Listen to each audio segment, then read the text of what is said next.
Tales of monstrous man-eating anacondas have been recounted for centuries by tribespeople of the Amazon basin, some of whom are said to worship these giant snakes. Anacondas are among the most ferocious and enormous creatures of Earth, growing, in certain cases, as long as 40 feet. Unique among snakes, they are not satisfied after eating a victim. They will regurgitate their prey in order to kill and eat again.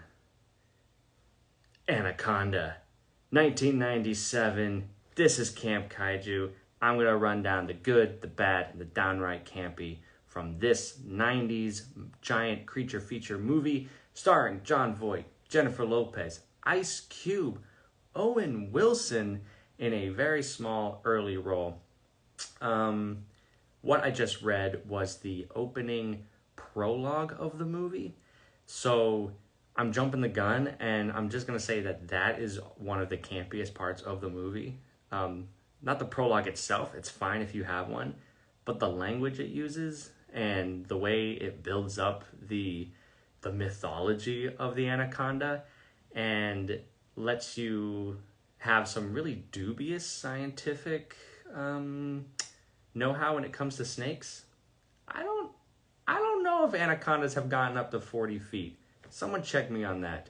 But I know I used to watch Discovery Channel a lot as a kid, and I don't remember them being up to 40. Be that as it may.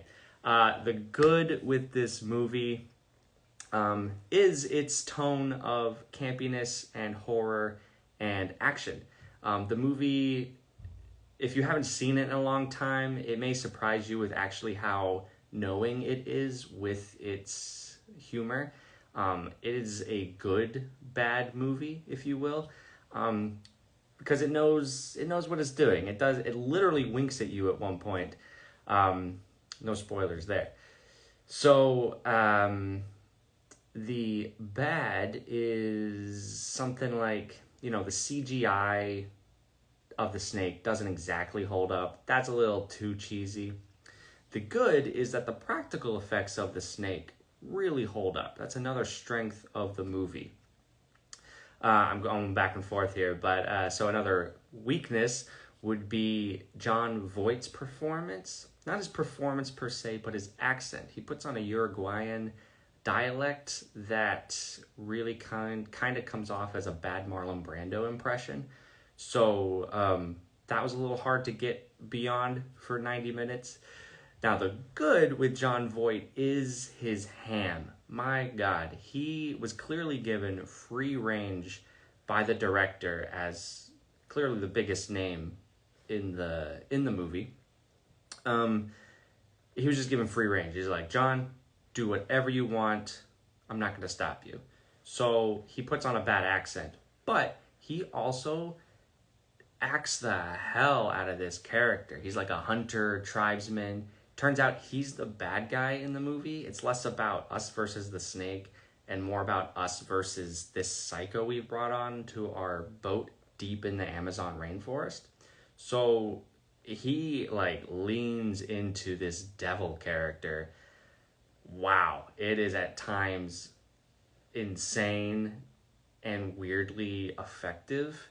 So yeah, let me know what you think. It's a hard thing to categorize. I like it. I think it works for the movie. I think it makes it actually worth watching. If he wasn't as crazy as he is, and chewing up all this scenery, it would be a far less interesting movie. So let me know what you think about that. The final thing I just want to end with is that the movie, I was watching it with some buddies, and we came upon the theory that maybe the snake is a commentary on the male gaze. First of all, Jon Voight is the literal male gazing at all the females. But the snake, as a phallic symbol, it actually kills only the male characters. The snake never kills female characters, which I think is kind of interesting. I don't know if the creative team did that on purpose, but as an audience member, it's fun to deeply analyze a creature feature maybe more than it deserves. But this is what we're all about here, so thanks for sticking with me.